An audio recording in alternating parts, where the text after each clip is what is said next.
할렐루야 찬양대 귀한 찬양 감사합니다. 할렐루야. 하나님은 살아계십니다.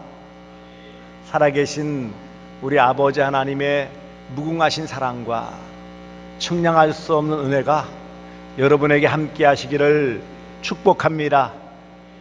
이런 귀하신 은혜가 올 한 해에도 함께 하셨고 내년에도 또 우리 사는 날 동안 함께 하실 줄 믿습니다. 오늘 봉독한 요엘 2장 28절 32절 우리 새벽에 요엘서를 지금 강의하고 있는데, 요엘 선지자를 통해 주시는 말씀은 한마디로 이스라엘 백성이 하나님을 믿지 않고 불신앙, 믿지 않고 그 다음에 불순종, 따르지 않기 때문에 하나님께서 저들에게 진노하셔서 화를 내셔서 심판하시겠다, 벌 주시겠다는 거예요.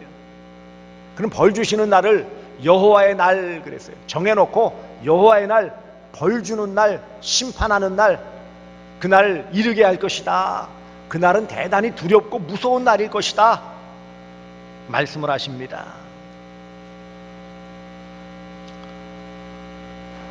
이런 어두운 말씀, 마음에 두려움을 주는 이 말씀을 주신 다음에 오늘 본문 32절 보시면, 그런데 누구든지 여호와의 이름을 부르는 자는 구원을 얻으리니 그랬어요. 바로 앞에 두려운 날 해가 어두워지고 달이 핏빛으로 피같이 변한다 라고 무서운 말씀을 주신 다음에, 그런데도 하나님께서 그 하나님의 이름을 부르는 자는 구원해 주시겠다 라고 약속을 하십니다. 그런데 참 소망의 말씀이고 위로를 주는 말씀이지만 한편 생각해 보세요. 누구든지 여호와의 이름을 부르면 구원을 받는다. 그럴까요? 여호와 이름, 하나님의 이름만 부르면 자동으로 구원받을까요? 여러분은 어떻게 생각하십니까? 하나님의 이름을 부르면 구원받아요? 어떻게 해야 구원받을까요? 오늘날 이 시대에 보면 하나님을 모르는 사람들이 참 많아요. 복음을 듣지 못해서 하나님을 모르는 사람들이 참 많습니다. 10, 40 위도를 말하죠. 우리 나라의 중간에 가로막힌 휴전선의 중심지가 38도, 38도. 이걸 위도라고 그러죠. 위도. 그래서 이 위도상에 10에서 40 사이, 우리나라도 사실 거기에 포함되어 있는데, 이 전체 지구 세계 지도를 딱 펼쳐놓고 위도로 10에서 40창 사이에 보면은 그 지역에는 안 믿는 사람들, 하나님에 대해서 모르는 사람들이 상대적으로 다른 데보다 많다라고 해요. 하나님을 모르는 사람들이 많죠. 왜 그럴까요? 이 하나님의 말씀, 복음이 전달되지 않았기 때문에 몰라요. 하나님을 아예 모르는 사람들도 많습니다. 또 한편으로는요, 하나님에 대해서 들었지만 하나님을 믿기를 거절하는 사람들이 있어요. 나는 안 믿고 나를 믿고 또 내가 믿는 신이 따로 있다 라고 해서 다른 종교, 다른 신을 믿는 사람들이 있어요. 하나님의 존재에 대해서는 들었지만 받아들이지 않는 사람들이에요. 그래서 하나님을 알지만 믿지 않는 사람들도 있습니다. 심지어는요, 하나님에 대해서 싫어하고 하나님을 싫어하고 하나님을 대적하는 사람들이 있어요. 소위 반기독교라고 표현하죠. 안티크리스찬이라고도 표현하는데, 하나님 믿는 것을 아주 대단히 싫어할 뿐만 아니라 미워하고 적극적으로 방해하는 이런 사람들도 있어요. 그런데 누구든지 구원을 받는다, 하나님의 이름을 부르면 구원받는다, 그러면 정말 많은 사람들이 다 구원받을 거 아니겠어요? 마지막 때 하나님 부르면 구원받아요? 어떤 사람들은 만민 구원설을 주장해요. 만인 구원설. 모든 사람이 다 구원해 받을 수 있다. 하나님은 사랑의 하나님이신데 어떻게 누구는 지옥 가게 만드느냐, 그런 하나님이 아니시다. 모든 세상 만민, 모든 사람들을 다 구원해 주신다 라고 주장하는 사람들, 신나게 죄를 짓고 마음대로 살면서도 만인 구원설을 주장해요. 구원받는다. 그런 사람들도 있고요. 어떤 분들은 보편 구원론을 주장하기도 해요. 특별하게 어떤 사람만 하는 것이 아니라 하나님이 사람을 만드시고 이 세상에 살아가게 하셨다면 그런 사람들을 다 구원해 주셔야 되지 않느냐. 누가 이 땅에 태어나고 싶어 태어난 사람이 있느냐? 어쩌다 보니까 이 땅에 태어나 살고 있는 것인데 자기 마음대로 원해서 태어나는 삶이 아닌데 구원해 주셔야 되는 건 아니냐? 나는 보편 구원론을 주장하는 그런 사람들도 있어요. 하지만 하나님의 이름, 여호와의 이름 곧 하나님의 이름을 부른다고 구원을 받을 수 있습니까? 여러분 생각해 보세요. 교회에 나오다가 떠난 사람들도 있죠. 한때는 예배 자리에 나오고 하나님의 이름을 부르다가 지금은 하나님의 이름을 부르지 않아요.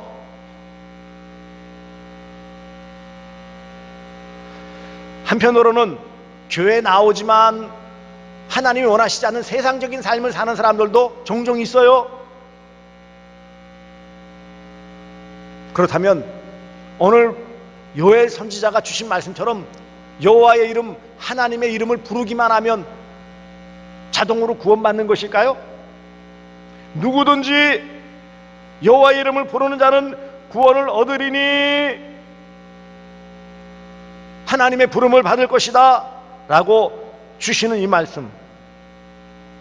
하지만 우리가 이와 같이 교회에 나와서 구원받은 성도라고 하면서도 하나님을 믿는다고 하면서도 실제의 삶에서는 구원에 대한 확신이 흔들릴 때가 있습니까? 없습니까? 있어요. 하나님의 이름 부르고 하나님을 의지하고 믿는다고 하면서도 구원에 대해서 흔들리는데, 아니 이름만 부른다고 구원을 받을 수 있어요? 잘 믿고 열심히 믿고 나름대로 참 주일마다 하나님 앞에 나와서 예배드리는 일에 힘쓰고 심지어는요 봉사도 하고 또 이웃에게 복음을 전해서 전도해서 교회에 데려 나오기도 하는데 정작 본인은 바람에 흔들리는 갈대처럼 흔들흔들 어려운 일이 있으면 나는 구원 못 받았나 보다 그러다가 좀 깨달으면 아이 그렇지 구원 받았지 하다가 또 어떤 시련이 오면 아닌가 보네 흔들흔들리는 구원에 확신이 없는 경우도 있어요. 한편으로는요 철석같이 나는 구원 받았어 절대적으로 나는 천국에 가 라고 굳게 확신하는데 보면 믿는 자처럼 살지 않는단 말이에요. 세상 사람들처럼 살아가요. 그런 사람들도 종종 봤어요. 헷갈리는 거예요. 이게 구원의 확신은 없는데 믿음으로 살아가는 사람도 있고 구원의 확신은 굳센데 사실은 믿는 사람의 모습은 없고 하나님을 반대하고 안 믿는 사람도 있고 모르는 사람도 있고 그런데 어떻게 하나님의 이름을 부르기만 하면 구원받는다라고 요엘 선지자는 외친단 말입니까? 구원은 누구나 받을 수 있는 것일까요? 왜 누구든지 구원을 받을 수 있다고 요엘 선지자는 지금 위기 가운데 있고 두려운 가운데 있는 이스라엘 백성들에게 또 시대를 더 뛰어넘어 오늘 이 시대 우리에게 말씀을 하실까요? 하나님의 날 곧 크고 두려운 심판 반드시 있습니다. 심판은 반드시 있어요. 그런데 이 심판을 아직 남겨두고 있지만 얼마 남지 않았지만 그러나 심판의 날이 이르기 전에 하나님께서 기회를 주시는 거예요. 어떤 기회예요? 구원의 기회. 이 심판을 면하고 하나님의 진노의 날을 피하고 영원한 구원의 기쁨 생명을 누릴 수 있는 영원한 생명 곧 영생을 누리는 구원을 주시고자 하나님께서 기회를 주시는 것입니다. 그런데 그 기회를 주실 때 제한을 주시는 것이 아니라는 거예요. 차별하시지 않는다는 거예요. 누구든지 누구나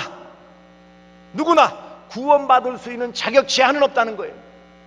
피부 색깔에 따라서 어떤 색깔은 백인종은 구원받고 얼굴이 검은 사람들은 구원받지 못하고 유대인들은 구원받고 이방인들은 구원받지 못하고 이런 차별을 두지 않으신다라는 것입니다. 왜냐하면 이 구원의 주체, 구원자는 바로 하나님이시기 때문입니다. 할렐루야. 구원하시는 하나님이 차별을 두시지 않겠다고 그런 거예요. 누구든지. 또 조건을 따져서 자격 제한을 두고 차별 없이 하나님께서 구원해 주시겠다라는 약속입니다. 그리고 오늘 본문 앞서 있는 바와 같이 그 후에 그랬어요. 28절을 보시면 그 후에 동일한 본문을 사도행전 2장 17절에 베드로가 유대인들에게 설교할 때 그때는 이 그 후에라는 이 단어를 똑같은 본문을 인용하면서 말세에라고 말세, 세상 마지막에, 그리고 내 영을, 그 성령을 만민에게, 모든 백성에게 제한 없이 부어 주신다는 거예요. 하나님께서는 모든 백성에게 다 성령을 부어 주시기를 기뻐하셨고 부어 주셨어요. 이것은 오순절 성령 강림을 통하여 이미 이루어진 내용입니다. 성령의 부어주심이라는 것은 무엇을 의미할까요? 그냥 능력받고 전도하는 일에만 아니요. 물론 능력받아 권능을 받아 증인의 삶을 살아가며 복음을 전하게 해주시지만 한편으로 그 성령의 임하심을 통하여 믿어 구원받는 거예요. 곧 거듭남이에요. 성령의 역사하심은 가장 두드러진 그 하시는 일은 그 마음 가운데 마음을 움직이셔서 하나님을 받아들일 수 있는 믿게 해주시는 중생 거듭남의 은혜를 베풀어 주시는 거예요. 예수님께서 니고데모에게 사람이 물과 성령으로 거듭나야 된다라고 말씀할 때 성령의 임하심은 우리를 거듭나는, 옛사람은 죽고 죄인은 죽고 새 사람으로 살고 의인으로 살아갈 수 있도록 성령께서 내 마음을 완전히 바꾸어 주시는 것이 바로 거듭남 중생인데, 여기 바로 성령을 부어주신다라는, 만민에게 성령을 부어주신다라는 것은 거듭나게 해주시고 믿게 해주시는 은혜를 베풀어 주신다는 거예요. 그리고 여호와의 이름을 부르게 하신다, 이 하나님의 이름을 부르게 하신다라는 구약적인 표현은 하나님께 예배한다라는 거예요. 아브라함이 가나안 땅을 점점 옮기면서 옮길 때마다 제단을 쌓았고 무엇을 했다고요? 제단을 쌓은 다음에 여호와의 이름을 부르더라 그랬어요. 여호와의 이름 부르었다는 말씀이 제사를 드렸다, 곧 예배했다는 말씀이에요.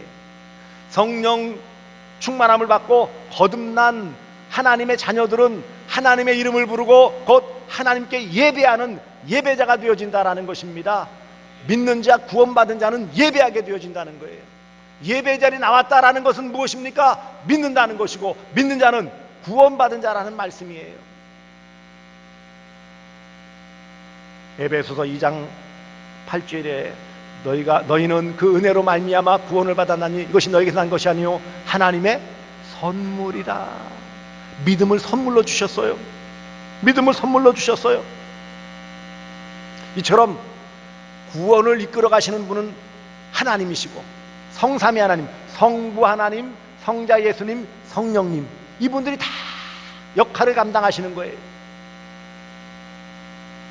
그렇다면 누가 구원을 받는다고요? 이런 하나님의 은혜로 주시는 구원을 누가 받습니까?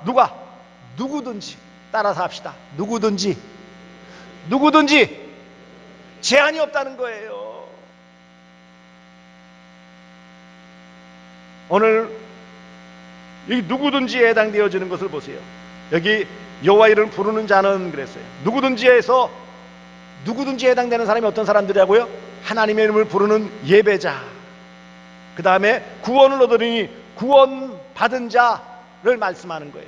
구원받은 자. 누구든지는 누구라고요? 구원받은 자. 그 다음에 피할 자입니다. 시온산과 예루살렘에서 피할 자가 있으리니 무엇을 피합니까? 하나님의 진노의 심판을 피할 자예요. 하나님께서 진노로 믿지 않고 거부하는 자들을 심판하시는데, 거기에 그 심판에 해당되지 않고 그 심판을, 그 멸망의 자리에서 피할 수 있게 해주시는 피할 자라고 말씀하고 있어요. 그 다음에 세 번째로는 남은 자예요. 남은 자 중에 나 여호와의 그랬어요. 남은 자. 구약의 선지서에는 남은 자 사상이 있어요. 구루톡이라는 표현도 써요. 많은 사람들이 있지만 하나님께서 특별하게 남겨두신, 보호해 주신, 아껴 주신 그런 존재가 바로 구원받은 자예요. 누구든지라고 말하고 있지만, 하지만 누구든지라고 해서 다 하나님의 이름을 부를 수 있는 자가 아니라는 거예요. 어떤 사람이 부른다고요? 구원받은 자만 부르는 거예요. 어떤 자가 부른다고요? 하나님의 진노의 심판을 피한 자가 부르는 거예요. 어떤 자가 부른다고요? 이 남은 자, 하나님께서 아껴두시고 택하여 남겨두신 자만 하나님의 이름을 부르는 거예요. 마지막으로 부름을 받을 자라고 표현해요. 나 여호와의 부름을 받을 자, 곧 뭐예요? 선택된 자. 중요한 구원 교리 가운데 하나가 선택의 교리예요. 누구든지라고 다 하지만, 그런데 엄밀하게 따지면 하나님의 선택을 받은 자. 다만 우리 누구든지라고 인간에게 표현할 수밖에 없는 게, 우리 인간들은 누가 구원받아서 선택했는지 정확하게 모르기 때문에. 그렇지 않습니까? 이마에 딱 써붙여가지고 구원받은 자라고 딱 써붙였으면 얼마나 쉽게 알아보겠어요. 근데 아무리 얼굴 이마 다 쳐다봐도 구원받은 편은 없어. 그러니 어떻게 돼요? 우리 인간적인 표현으로 누구든지라고 표현하는 거예요. 하지만 정작 누구든지지만 그 안에 구원받을 자는 믿는 자, 구원받은 자이고, 그 다음에 진노의 심판을 피할 자이고, 한편으로 하나님이 아껴주셔서 남은 자이고, 그래서 뭐예요? 부름을 받아 선택된 자라는 것을 말씀하고 있어요. 어떻게 구원받는다고요? 말씀드린 성령으로 거듭나게 하셔서, 그러니까 우리의 의지로 하는 것이 아니라 믿음을 선물로 주셔서 거듭나게 해주셔서 구원해 주십니다. 그러므로 분명하게 기억하십시오. 나는 하나님의 구원받은 자녀다. 따라서 합시다. 나는 하나님의 구원받은 자녀다. 확신하시기 바랍니다. 왜냐하면 이미 이 자리에 나왔다라는 자체가 오늘 본문에 말씀하신 것처럼 진노를 피할 자로, 남은 자로 아껴두시고, 그리고 불러주셔서 이 자리에 오게 해주셨기 때문에 구원받은 자, 구원받을 자예요. 또한 심판을 피할 자라고 그랬죠. 이 말은 하나님께서 나를 정말 사랑하시기 때문에 심판을 면하게 해주시는 거예요. 확신하시기 바랍니다. 나는 세상 가운데 남은 자예요. 왜 그러냐 하면 세상에 70억, 75억이 넘어가는 많은 인구가 있지만, 그 중에 그 많은 사람 가운데 나를 택해 주시고 믿게 해주시고 구원해 주셨다라는 것은, 그건 기적이에요. 기적.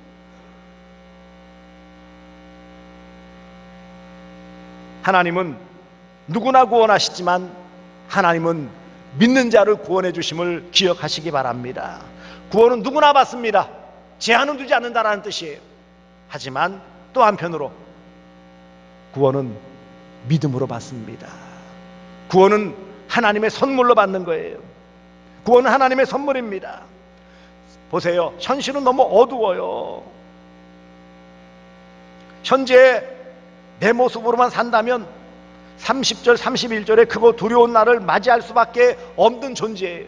우리 스스로의 노력과 애씀으로서는 도무지 구원받은 자가 될 수가 없어요. 그런데 이 구원을 누구보다 하나님께서 우리에게 주시기를 기뻐하시기 때문에 이 누구든지에 우리가 들어갈 수 있는 은혜를 베풀어 주셨기 때문에 구원받았다라는 것을 하시기 바랍니다. 그러니 누구든지에 해당되어지지만 아무나는 아니에요. 우리가 아무나가 아니에요.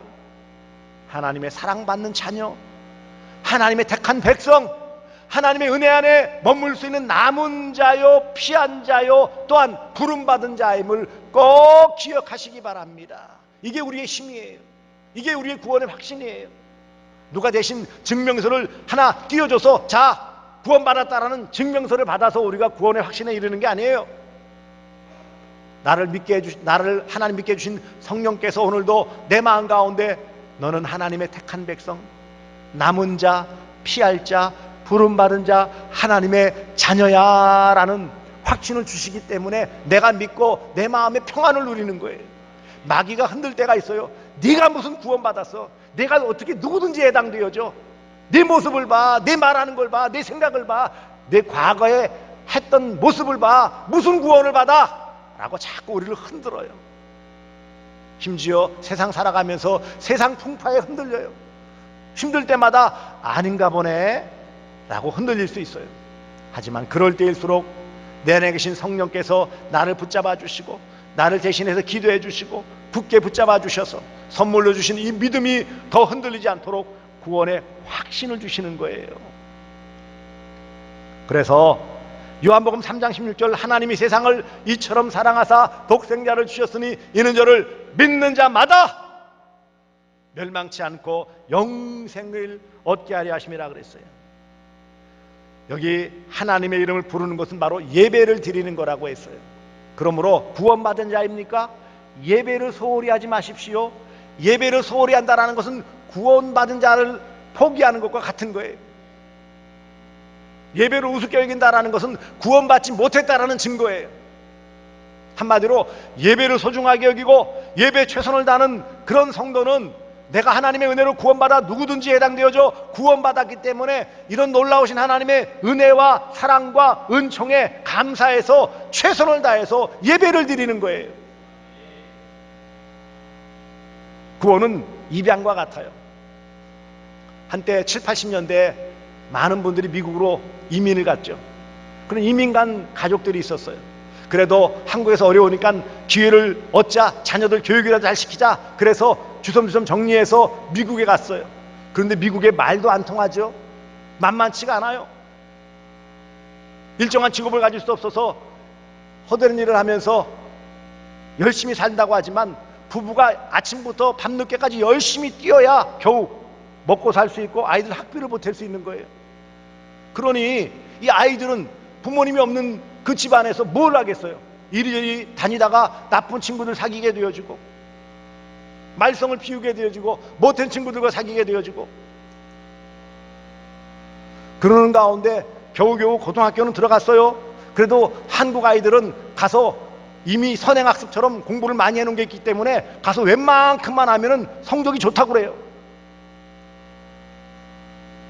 고등학교에 들어갔는데 그만 싸움박질하다가 그 흑인 아이들, 갱단과 연결되는 흑인 아이들을 잘못 건드려가지고 이 큰 문제가 되었어요. 교장 선생님이 불러가지고 야, 너 여기 있다간 살아남지 못해. 그래서 할 수 없이 쫓겨가듯이 다른 학교로 전학 갔어요. 생각을 해보세요. 왜 나를 미국에 데려왔을까? 엄마 아빠가 원망스럽죠. 한국에 친구들이 많고 말도 통하고 그러는데 왜 나를 여기 데려와가지고 이렇게 고생을 시켜? 그리고 주일학교 다니고 그래도 교회 다녔던 것이 오히려 하나님을 원망하는 요소가 되었어요. 하나님 살아계시면 나를 왜 이렇게 고생시킵니까? 그러는 가운데 어쩌지 대학은 들어갔지만 등록금 낼 힘도 없어요. 어느 날 어느 매체를 보니까 헐리우드의 유명한 영화배우가 양자를 모집한대요. 양자를 뽑는데 미국에서는 그런 일도 있답니다. 그래서 이거 뭐 내가 뭐 백인 이 영화배우한테 내가 이런 황인종인데 아시아 인종인데 한국 사람인데 되겠나? 그래도 에라 모르겠다고 지원을 했는데 최종 합격되어져 가지고 할리우드 영화배우의 양자가 된 거예요. 양자가 되는 순간 그 부모님이 미국 가서 살면서 여러 가지 빚을 져가지고 $50,000 정도의 빚을 지었는데 일거에 갚아주고 이 아이 대학 등록금 다 대주고 앞날에 걱정하지 말아라 그렇게 든든하게 해주었다라는 거예요. 그런 분이 나중에 그것이 거기에서 은혜를 받고 그것이 하나님의 이끌어 주심임을 깨달아서 열심히 공부하고 신학원 대학원에 가서 목사가 되어서 우리나라에 다시 와서 선교사로서 사역하시는 분의 간증이에요. 자기 인생은 실패라고 생각했고 자기 인생은 부모님 때문에 엉망이 되었고 하나님이 살아계시면 왜 이렇게 꼬이게 만들었는지 힘들게 만들었는지 가는 데마다 나는 실패자이고 가는 데마다 나는 환영받지 못하고 그렇게 살았는데 어느 순간 하나님께서 입양이라는 것을 통해서 한순간의 삶을 바꿔주시는데 그 순간에 뭘 깨달았느냐? 그게 구원이라는 것을 깨달았다는 거예요. 아, 구원이 이렇구나. 아무것도 아니고 실패자고 앞이 캄캄한데 어느 순간에 탁 뽑아 올리셔가지고 환경을 바꿔주시듯이 구원이 이런 은혜구나. 입양이 다 좋은 결과를 가져오는 것은 아니지만 어쨌든 희망을 가지고 하지 않습니까? 감격스럽고 은혜로운 구원, 이것은 하나님이 주신 최고의 선물이에요. 그러므로 여러분 예배에 최선을 다하시기 바랍니다. 예배 위기에 빠지면 꽝에 꽝. 스스로 증명하는 거예요. 나는 구원받지 못한 사람입니다 라고 증명해주는 제일 첫 번째 특징이 뭐라고요? 예배 참석 안 하면 되는 거예요. 두 번째, 성령 충만 늘 사모하시기 바랍니다. 내 안에 성령님이 계셔야 내가 든든해지고 힘을 얻고 또 확신 가운데 살아갈 수 있어요.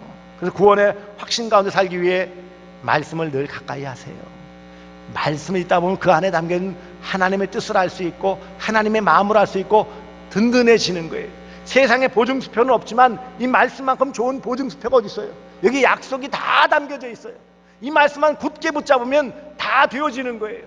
약속대로 하나도 이루어지지 않은 것이 없어요. 감사의 삶을 살아가십시오.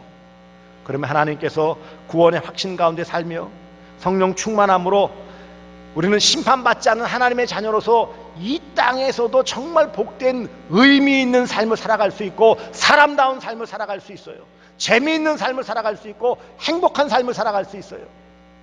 누구든지 여기에 해당될 수 있는 은혜 베풀어 주셨음에 감사하며 이런 구원의 감사, 구원의 감격 가운데 살아가시는 복된 성도들 되어주시고 내년 한 해도 더 힘써 하나님 섬기시기를, 예배하시기를 주 예수 그리스도의 이름으로 축복합니다.